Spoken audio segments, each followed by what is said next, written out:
جب مصلح نہ ہو تو برائی برانڈ بن جاتی ہے۔ اللہ تعالیٰ نے پردے کا حکم دیا تھا، یہاں ٹک ٹاک پہ آ گئی ہیں، وہ مصلح نہ ہونے کی وجہ سے یہ ہوا سارا۔ حضرت شیخ عبد القادر جیلانی کون تھے؟ یہ فقط صالح نہیں تھے، یہ مصلح بھی تھے، اور فقط مصلح نہیں تھے، مصلح گر بھی تھے۔ انہوں نے مصلحین کی جماعتیں تیار کی تھی۔ صالح جو ہے وہ برداشت ہے، مصلح برداشت نہیں ہے۔ بسم اللہ الرحمن الرحیم ثم ان ربك للذین عملوا السوء بجہالة ثم تابوا من بعد ذلك وأصلحوا إن ربك من بعدها لغفور رحیم۔ جیسا کہ کل آپ کے سامنے وأصلحوا کے متعلق کچھ گفتگو کی تھی، آج جو بات آپ کے سامنے بیان کی جائے گی وہ انتہائی اہم ہے کہ لوگ جو ہیں ہمارے اس معاشرے میں صالح جو ہوتا ہے اسے پھر بھی برداشت کر لیتے ہیں، ان کو مصلح برداشت نہیں ہوتا۔ ان کو مصلح صالح برداشت ہونے کی وجہ کیا ہے اور مصلح برداشت نہ ہونے کی وجہ کیا ہے، چند ایک اسباب آپ کے سامنے بیان کروں گا۔ معاملہ یہ ہے کہ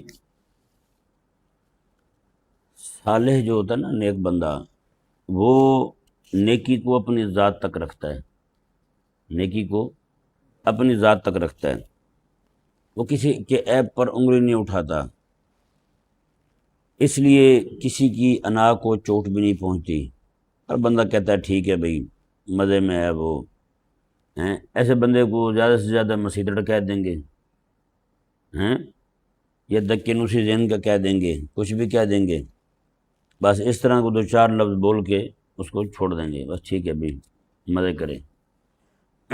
اور یہی وجہ ہے جتنی بھی اس طرح کے لوگ ہیں جو خود صالح بنتے ہیں، یا پھر ان کا تعلق صرف فقط مستحبات کے ساتھ مستحبات تک ہے، بس مستحب کی ہی دعوت ہے، مستحب کو ہی اپنایا ہے انہوں نے، باقی جو اللہ تبارک و تعالیٰ کے فرائض ہیں ان کی طرف نہ ان کی توجہ گئی ہے، نہ وہ توجہ خود اپنی لانا چاہتے ہیں۔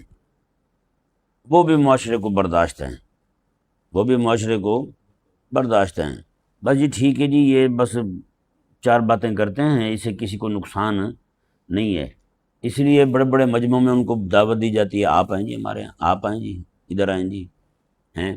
تو یہ معاملہ یہی ہوتا ہے، کیونکہ انہوں نے اللہ تعالیٰ کے فرض کی دعوت ہی نہیں دینی۔ اللہ تبارک و تعالیٰ کے جو فرائض ہیں اور اللہ تبارک و تعالیٰ کی جو حرام کردہ چیزیں ہیں، اور یہ فرائض کی بات بھی کریں گے تو صرف نماز روزے کے فرائض کی، اس کے آگے کسی فرض کی بات نہیں کریں گے۔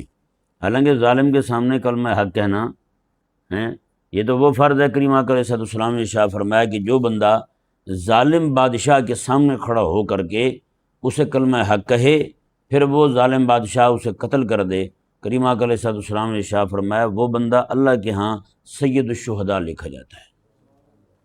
بتائیں، سمجھ آیا نا جی؟ تو یہ کتنا بڑا ہے، اور افضل الجہاد قرار دیا گیا اسے ظالم حاکم کے سامنے، ظالم حاکم کے سامنے کلمہ حق کہنا، اللہ اکبر کبیرہ۔ تو مصلح جو ہوتا ہے اس کے مقابلے میں، مصلح جو ہوتا ہے وہ معاشرے کی برائیوں کو ٹوکتا ہے، معاشرے کی برائیوں کو ٹوکتا ہے۔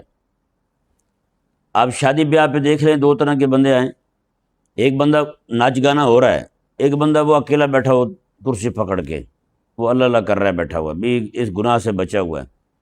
دوسرا ہے وہ آئے، وہ آتے ساتھ ہی ان کو ٹوکنا شروع کر دے ہیں، ان کو زبان کے ساتھ سمجھائے، ہاتھ کے ذریعے اگر اس کی چلتی ہے وہاں اسے معلوم ہے کہ جناب میں برداشت کر سکتا ہوں تو وہ ہاتھ کے ساتھ سمجھائے۔ بتائیں وہ جو سارے کے سارے گناہوں میں مبتلا ہوں گے، ناچ گانے میں مبتلا ہوں گے، ان کو کون سا بندہ برداشت ہوگا؟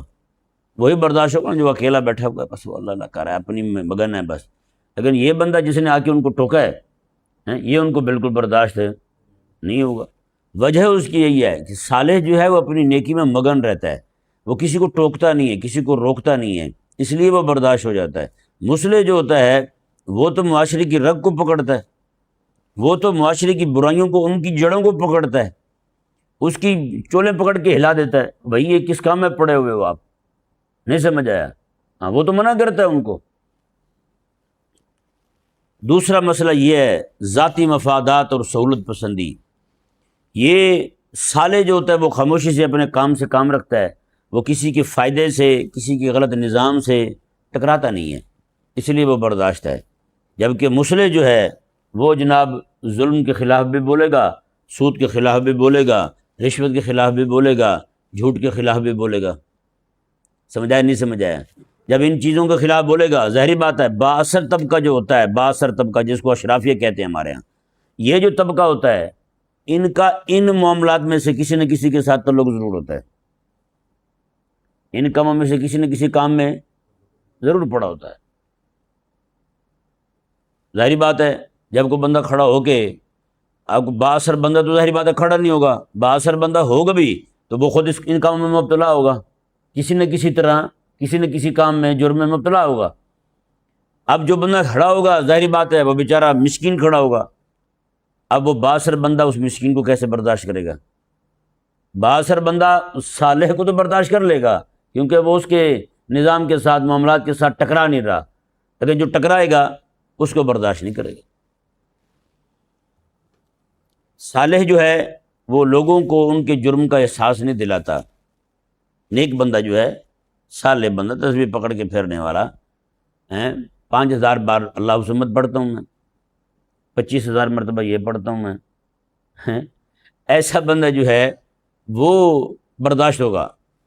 لیکن مصلح جو ہے وہ آئینہ دکھاتا ہے لوگوں کو، وہ ان کے معاملات ان کے سامنے کھولتا ہے، بھائی صاحب یہ اللہ تعالیٰ کی حکم کی مخالفت کر رہے ہو آپ، اللہ تبارک کو یہ سود ہے، یہ سود اللہ تعالیٰ کے ساتھ جنگ لڑنا ہے، یہ ہے وہ ہے، اس طرح کی باتیں جب کرے گا تو لوگ جو ہیں بجائے اس کی کہ اپنی اصلاح کریں، وہ آئینے توڑنے کی کوشش کریں گے، یعنی مصلح کو چپ کرانے کی کوشش کریں گے یا اسے اس کی توڑ پھوڑ کر دیں گے۔ ان کی کوشش ہوگی اس کو ٹھکانے لگا دیا جائے۔ ابھی کل کی بات ہے، ایک نعت خواں تھے بیچارے، بڑے شریف النفس تھے، انتہائی نیک تھے، وہ بے غرض ہو کے، بے لوث ہو کے حضور کی نعت خوانی کرتے تھے۔ ایک جگہ بااثر لوگ جو ہیں وہ کتے لڑا رہے تھے، وہ وہاں سے گزرے، انہوں نے منع کی یار یہ کتے نہ لڑاؤ آپ، تو وہ ان کو منع کر کے اپنے گھر پہنچے ہیں، مسجد میں ہی آئے تھے، نماز پڑھ رہے تھے، حالت نماز میں ان کو صرف ایک کہنے پر کہ کتے لڑانا حرام ہے، اس بات پر ان کو قتل کر دیے۔ بتائیں، صرف اتنا کہنے پر کہ یہ کتے لڑانے حرام ہیں۔ بااثر طبقہ جو تھا، ظاہری بات ہے کتے وہی رکھتے ہیں، ہمارے جیسے مسکین کتوں کی تو صحبت میں بھی نہیں جا سکتے، کتوں کی صحبت میں تو بااثر لوگ رہتے ہیں، تو انہوں نے اس بیچارے کو شہید کر دیا نماز پڑھتے ہوئے۔ اتنا بڑا جرم بن گیا تھا یہ کہنا یار یہ کتے لڑانا حرام ہے، صرف اتنا کہا ہے۔ اللہ اکبر کبیرہ۔ پھر ایک بڑی تلخ حقیقت ہے جو میں آپ کے سامنے، یہ کل بھی میں نے کچھ گفتگو کی تھی، آج میں پھر آپ کے سامنے وہی بات چھیڑ کے بیٹھا ہوں کہ صالح برداشت ہے، مصلح برداشت نہیں۔ صالح کی تعریفیں کریں گے، صالح کی، یہ صالح کہہ رہا ہوں میں، یہ نہ ہو آپ ہا کے بغیر ہی سنتے رہیں، نہیں،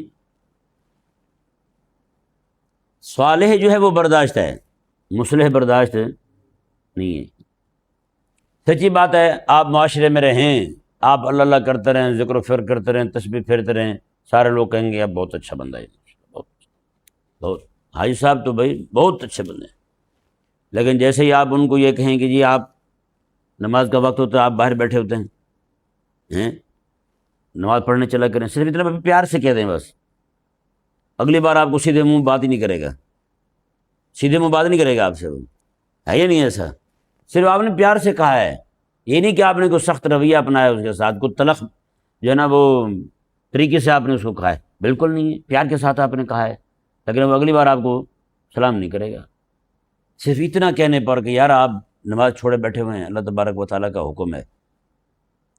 یہ یہاں پہ بڑا ذرا غور طلب بات ہے، آپ باقی چھوڑیں، حبیب کریم صلی اللہ علیہ وآلہ وسلم کو دیکھ لیں، آقا علیہ السلام نے جب تک اعلان نبوت نہیں کیا تھا پورے مکے والوں کے پیارے تھے یا نہیں تھے حضور؟ پورے مکے والے آقا علیہ السلام کو صادق اور امین کہتے تھے یا نہیں کہتے تھے؟ کہتے تھے نا. یعنی پورے مکے والے آقا علیہ السلام نے اعلان نبوت نہیں کیا تو حضور کو صادق بھی مانتے ہیں، امین بھی مانتے ہیں کہ ان کا رویہ لوگوں کے ساتھ بہت اچھا ہے، لوگوں کے ساتھ سچ بولتے ہیں، لوگوں کی امانتیں ادا کرتے ہیں، یہی کہتے تھے. لیکن جیسے آقا علیہ السلام نے اعلان نبوت فرمایا ہیں، وہی لوگ وہ جو یہ کہتے تھے کہ یہ لوگوں کے ساتھ جھوٹ نہیں بولتے، یہ لوگوں کے ساتھ لوگوں کی امانتوں میں خیانت نہیں کرتے، وہی لوگ نعوذ باللہ یہ کہنے لگ گئے میرے حبیب کریم علیہ السلام کے بارے میں کہ یہ اللہ پر جھوٹ باندھتے ہیں. وہی لوگ یہ کہنے لگ گئے حبیب کریم علیہ السلام کو کہ یہ اللہ کی امانت میں خیانت کرتے ہیں. یعنی قرآن اللہ نے نازل نہیں کیا، اپنی طرف سے جوڑتے ہیں اور ہمیں سنا دیتے ہیں اور کہتے ہیں یہ اللہ نے بھیجا ہے. جب تک نیکی کی دعوت شروع نہیں کی تب تک صادق اور امین ہیں. یعنی لوگوں کا معاملہ تھا تو صادق اور امین تھے. آقا علیہ السلام نے جب دعوت حق سنائی ہیں جی، ان کی جو بتوں کے جو محلات بنے ہوئے تھے ان پہ آقا علیہ السلام نے اپنا توحید کا کلہاڑا چلایا تو پھر جناب سارے کے سارے کیسے دشمن بن گئے. پہلے اتنے عزیز ہیں کہ کہیں جانا آقا علیہ السلام کا دور جانا ان کو گوارا نہیں ہے. جیسے آقا علیہ السلام نے کلمہ حق کہا، آقا علیہ السلام نے اپنے مصلح ہونے کی شان کا اظہار کیا تو پھر کیسے دشمن بن گئے جی؟ ہے یا نہیں؟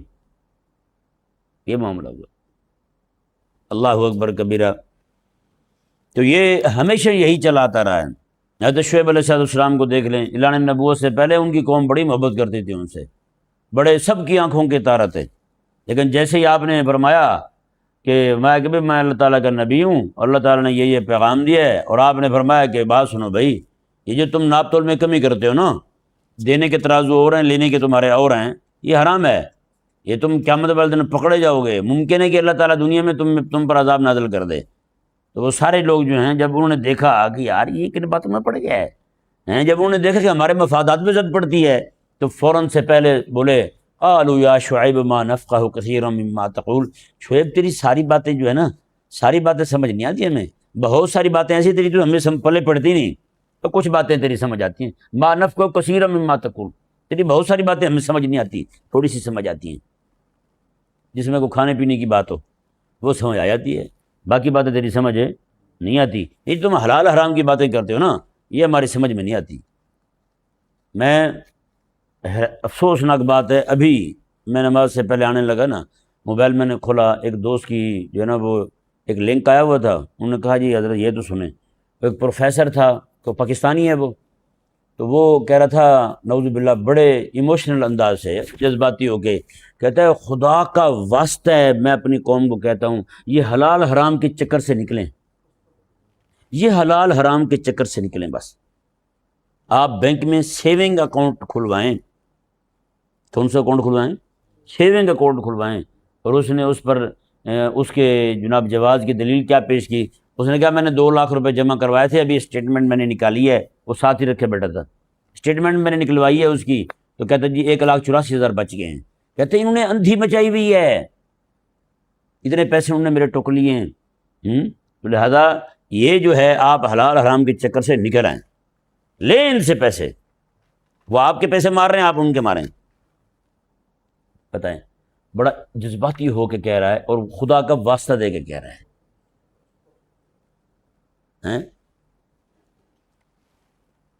وہ بندہ یہ کہے کسی کو ہیں جی آپ کو آپ کے چھوٹے بیٹے کا واسطہ ہے، مجھے اپنے چھوٹے بیٹے کے گلے پر چھری پھیرنے دیں، کیا مطلب ہے اس کا؟ اللہ کا واسطہ دے کے اللہ کے حکم کی نافرمانی کا اس کی دعوت دی جا رہی. اچھا جی، جب مصلح نہ ہو تو برائی برانڈ بن جاتی ہے، یہ ذہن میں رہے، رواج بن جاتا ہے. جب مصلح نہ رہو، ہے یا نہیں ایسا؟ ہمارے معاشرے میں تھے ایسے لوگ ہیں جو خاص طور پہ اس طرح کی برائیوں پر بولنے والے تھے. جب سے ان کو چپ کروایا گیا نا، ہر طرف سے وہ معاملات اٹھنے لگے ہیں. کوئی ادھر سے کتا بول رہا ہے، کوئی ادھر سے خبیث بول رہا ہے، کوئی ادھر سے بدبخت بول رہا ہے یا نہیں ایسا؟ تو وجہ یہی بنی ہے یہ ہر طرف سے یہی غلیظ آوازیں سنائی دینے لگیں گی جب یہ مسلح نہیں رہیں گے. سچی بات ہے. پھر گناہ جو ہے وہ برانڈ بن جاتا ہے، گناہ رواج بن جاتا ہے، گناہ لوگوں کے لیے جو ہے وہ آسانی بن جاتا ہے. دیکھیں نا، ہمارے ہاں مسلح کی کمزوری اور مسلح کو دبانا کس حد تک پہنچ چکا ہے کہ اللہ نے زنا کو حرام کیا تھا، یہاں کلب بن چکے ہیں. ہے ایسا؟ اللہ نے زنا کو حرام کیا ہے، یہاں کیا بن چکے ہیں؟ کلب بن چکے. اللہ نے سود کو حرام کیا ہے، یہاں بینک بن چکے ہیں. ہے؟ بتائیں ہمارے مسئلے کہاں ہیں؟ کس بندے کے اندر اتنی ہمت رہنے دی ہے کہ وہ ان بدبختوں کے ساتھ ٹکرا جائے؟ کچھ جا کے اس کا قلم ہی پکڑ لے، یار یہ کیا کر رہے ہو آپ ہیں؟ یہ اللہ تعالیٰ اور اس کے رسول صلی اللہ علیہ وآلہ وسلم کے ساتھ یہ جنگ کے سائن کر رہے ہو آپ. کیا کر رہے ہو آپ؟ لوگوں کے ساتھ تو جنگ کرنا ان کے لیے مشکل لگتا ہے، لیکن اللہ اور اس کے رسول جس چیز کو جنگ کہہ رہے ہیں وہ بھی اپنے ساتھ جنگ کہہ رہے ہیں. وہ جنگ کرنا ان کے لیے اتنا آسان لگتا ہے کہ روزانہ اس پہ سائن کیے جا رہے ہیں، روزانہ سینکڑوں کی تعداد میں سائن کیے جا رہے ہیں، لوگوں کو باقاعدہ سمجھایا جا رہا ہے، لوگوں کو قائل کیا جا رہا ہے، اور اللہ تبارک و تعالیٰ کی نافرمانی کو اتنا نارملائز کیا جا رہا ہے کہ لوگ جو ہیں وہ دھڑا دھڑ اس میں مبتلا ہوتے چلے جائیں. نہیں سمجھ آیا؟ یہی معاملہ دیکھ لیں، اللہ تعالیٰ نے شراب کو حرام کیا ہے، لیکن یہاں پہ میخانے بن چکے ہیں، یہاں پہ پرمٹ جاری ہوتے ہیں، لوگوں کو لائسنس جاری ہوتے ہیں، ہوٹلوں کے لیے، کلبوں کے لیے باقاعدہ. آپ کے ملک میں ہے یا نہیں ایسا؟ یہ کیا ہے پھر؟ اللہ تعالیٰ نے پردے کا حکم دیا تھا، یہاں ٹک ٹاک پہ آ گئی ہیں. وہ مسلح نہ ہونے کی وجہ سے یہ ہوا سارا، مسلح نہ ہونے کی وجہ سے، مسلح کو غیر مؤثر کرنے کی وجہ سے یہ سارے معاملات ہوئے ہیں. ان کو پتہ نہیں ہے کہ ان کے ساتھ ہونے والا کیا ہے.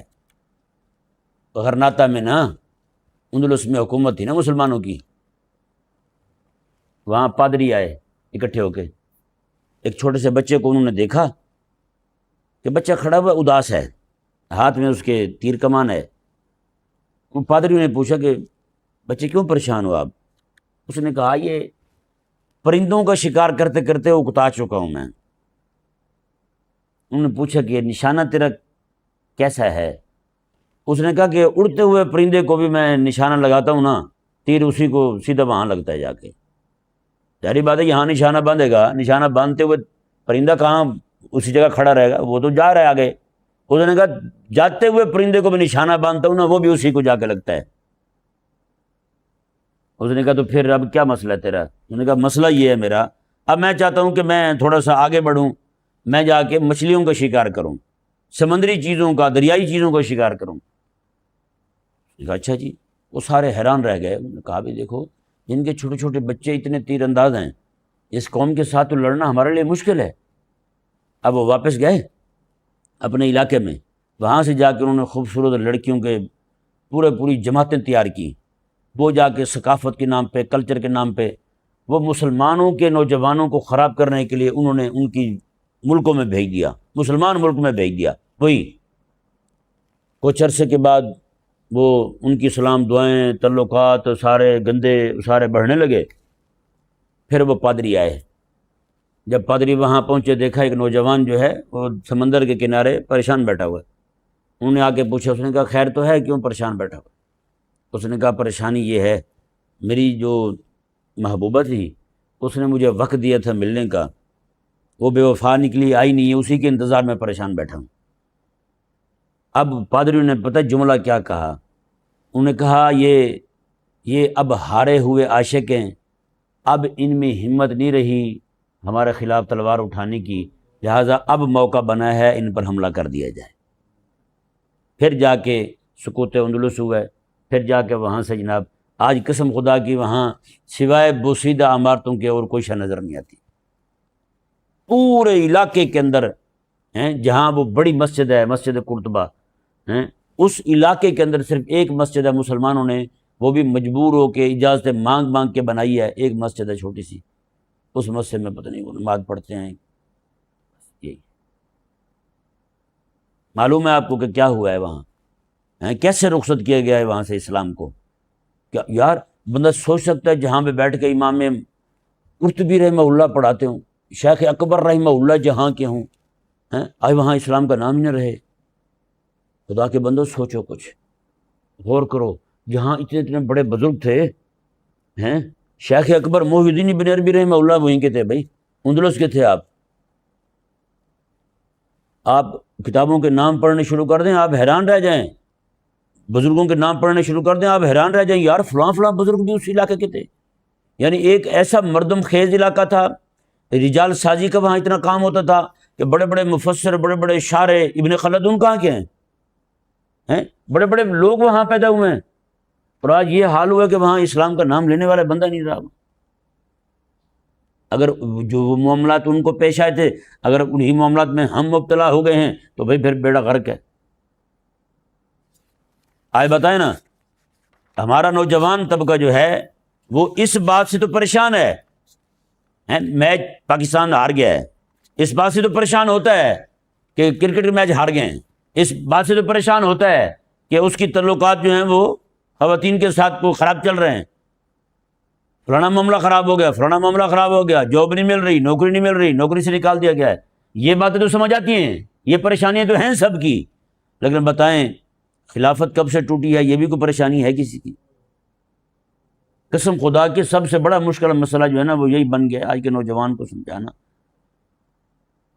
وگرنہ آنے والا دور جو ہے نا، میں واللہ کہہ رہا ہوں عین ممکن ہے کہ جناب کوئی مسلط ہو جائے ان پر اور ان کی صفائی کر دے،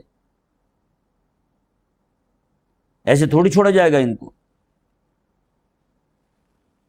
یہ حدیث پاک سنن ترمذی میں ہے، حدیث کا نمبر ہے 2169، راوی اس کی حضرت حذیفہ بن یمان ہے، کریم آقا علیہ السلام سے روایت کرتے ہیں، میرے آقا علیہ السلام نے فرمایا والذی نفسی بیدہ لتامرن بالمعروف ولتنہون عن المنکر، میرے آقا علیہ السلام نے فرمایا جب تم میں مصلح نہیں رہیں گے نا، نیکی کی دعوت دینے والے، برائی سے منع کرنے والے نہیں رہیں گے، تو لیوشکن اللہ ان یبعث علیکم عقابا منہ، تو اللہ تبارک و تعالی تم پر پھر عذاب بھیجے گا، ثم تدعونہ فلا یستجاب لکم، تمہارے نیک بندے بھی اگر جمع ہو کے دعا کریں گے اللہ ان کی دعا بھی قبول نہیں کرے گا، ہمارے نیک بندے بھی اگر مل کے، یعنی صالح لوگ بھی اگر جمع ہو کے دعا کریں گے اللہ ان کی دعا کو بھی قبول نہیں کرے گا، دعا قبول نہیں۔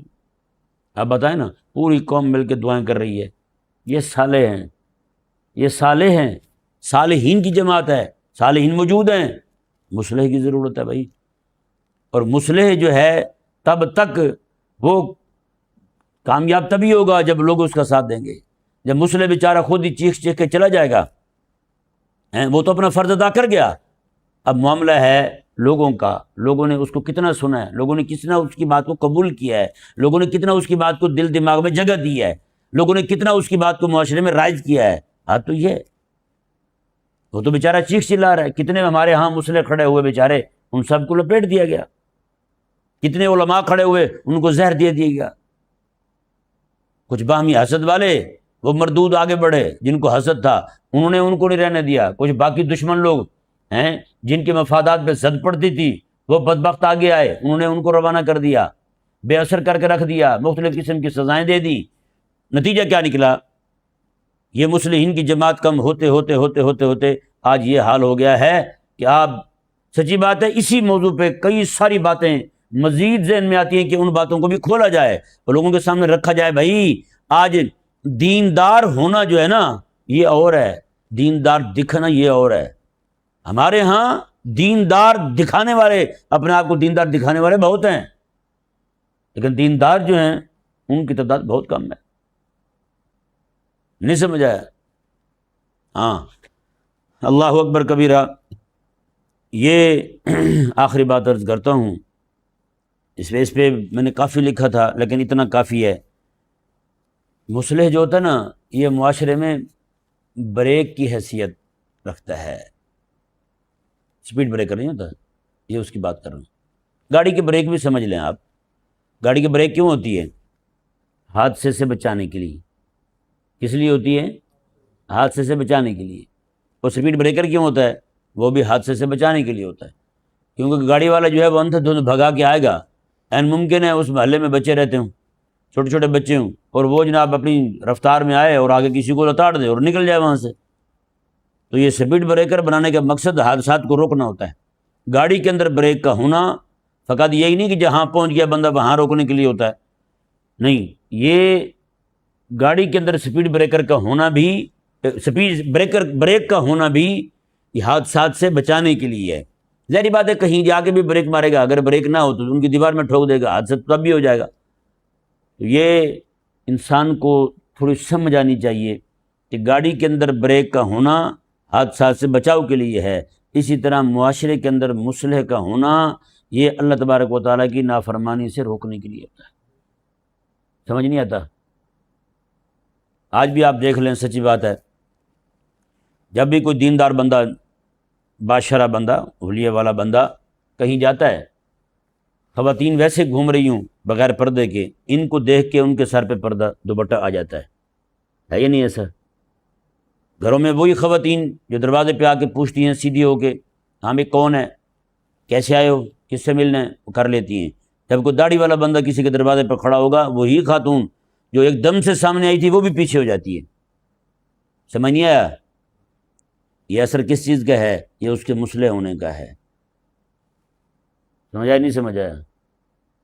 نیک کی نیکی کسی کو نقصان نہیں دیتی، نقصان پہنچتا ہے مصلح کی اصلاح سے، مصلح کی اصلاح سے.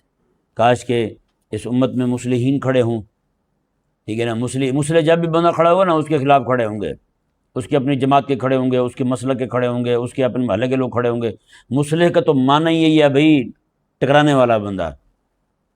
حضرت شیخ عبد القادر جیلانی کون تھے؟ یہ فقط صالح نہیں تھے، یہ مصلح بھی تھے. سمجھ نہیں آئی؟ اور فقط مصلح نہیں تھے، مصلح گر بھی تھے. انہوں نے مصلحین کی جماعتیں تیار کی تھیں. مصلحین کی جماعتیں جو ہیں وہ جہاں جہاں جاتی تھی، باقاعدہ آپ نے حضرت سیدنا شیخ الامام عبد القادر جیلانی رضی اللہ تعالیٰ عنہ نے ایک جماعت بنائی ہوئی تھی جو پورے بغداد میں، حالانکہ حکومت کسی اور کی تھی، وہ خلیفوں کی حکومت ہوتی تھی، پورے بغداد میں کہیں بھی کوئی اللہ تعالیٰ کی نافرمانی کا معاملہ ہوتا تھا، شیخ عبد القادر جیلانی رضی اللہ تعالیٰ عنہ کے جو شاگرد ہوتے تھے وہ جا کے ان کو اجازت ہوتی تھی شیخ کی طرف سے ان کو پھینٹا چڑھا دیں، پھینٹ دیتے تھے ان کو. یہاں تک کہ میں نے ایک گستاخ صحابہ کے قتل کا معاملہ بھی میں نے لکھا ہے اپنی کتاب میں، جو سیدنا شیخ الامام عبد القادر جیلانی رضی اللہ تعالیٰ عنہ کی سیرت پر ہے، اور ایسی لاجواب کتاب ہے، کاش کہ آپ پڑھیں. ابھی کوئی 5-4 دن ہوئے، ایک بہت بڑے عالم ہیں، ان کے ساتھ میری ملاقات ہوئی تھی، تو مجھے فرمانے لگے کہ یار وہ آپ کی کتاب جو ہے نا حضور غوث اعظم رضی اللہ تعالیٰ عنہ کی مجاہدانہ زندگی پر، کہتے ہیں وہ میں نے کتاب آپ کی رکھی ہوئی ہے اپنے پاس، مکمل پڑھی بھی ہے، اور میں گاہے بگاہے اس کو دیکھتا بھی رہتا ہوں. کہتے ہیں اور میں نے اپنی تصوف والی جو کتابیں ہیں نا ان میں رکھی ہوئی ہے کتاب. کہتے ہیں وہ بہت زبردست، وہ پنجابی میں کہہ رہے تھے بہت چش والی کتاب ہے. سمجھا ہے نا؟ ظاہری بات ہے ایسا کام کبھی ہوا ہی نہیں. سمجھایا نہیں سمجھایا؟ جب میں نے شروع کیا تھا کام تب بھی میں نے آ کے پوری مارکیٹ کھنگال ماری، مارکیٹوں میں جہاں بھی دیکھیں کتاب، کرامت اور 11ویں سے آگے جاتا کوئی نہیں تھا. لیکن الحمدللہ عز و جل آپ اس کتاب کو پڑھیں، آپ کو پتہ چلے گا کہ شیخ تھے کون. سچی بات ہے، ہم نے شیخ رضی اللہ تعالیٰ عنہ کی سیرت پر، ان کی شخصیت پر، ان کی مصلحیت پر جو ہے نا وہ کرامتوں کا دبیز غلاف چڑھا دیا ہے. صرف کرامتیں، غوث پاک کی کرامتیں بس، جی غوث پاک کی فلاں کرامت، غوث پاک کی فلاں کرامت، بس چھٹی. کاش کہ کبھی آپ پڑھیں نا اس کو تو آپ کو پتہ چلے کہ حضرت تھے کون. اور حضرت جو ہیں اللہ تبارک و تعالیٰ نے ایسی، خلیفہ وقت سنیں ذرا مصلح کیسے تھے. خلیفہ وقت جو ہے نا بادشاہ، بھائی صاحب، خلیفہ وقت جو ہے آپ کے پاس آتا ہے پیسوں کی تھیلیاں لے کے، پوری بوری بھری ہوئی ہے پیسوں کی، سونے کے سکے آپ کے سامنے رکھتا ہے، کہتا ہے حضرت قبول فرمائیں. آپ نے نہیں، میں نہیں لیتا، میں نہیں لیتا یہ. انہوں نے کہا حضرت آپ قبول فرمائیں، اپنے دینی کاموں میں خرچ کریں. آپ نے میں دیکھو بات سنوں، آپ نے اس میں سے ایک تھیلی نکالی، اس طرح پکڑ کے اس طرح نچوڑی نا جی، سچ مچ اس سے خون بہنے لگا. تو میں کہ آپ جو ہے نا حضرت عباس کی اولاد میں سے ہو، مجھے اگر آپ کے خاندان کا حیا نہ ہوتا تو یہ میں خون اس طرح نچوڑتا ہے آپ کے پیسوں کو، یہ خون بہتا ہوا تمہارے دروازے تک چلا جاتا. مطلب یہ تھا کہ تم تباہ ہو جاتے. تو تم غریبوں کا خون چوس کے ان سے ٹیکس لے کے ناجائز، اور میرے پاس نذرانے دینے آتے مجھے، تم میں نہیں لیتا. بتائیں آج کسی پیر اور مولوی میں ہمت ہے کسی ایسے ظالم کو جواب دے سکے کہ میں نہیں لیتا بھائی؟ تو شیخ عبد القادر جیلانی، میں وہی کہا نا، ہمیں جو کچھ پسند ہے نا وہ صرف میٹھی میٹھی باتیں پسند ہیں، غوث پاک کی پوری سیرت سے صرف ایک کھیر کی پلیٹ پسند ہے بس۔ اللہ تبارک و تعالی ہمیں سمجھنے کی توفیق عطا فرمائے۔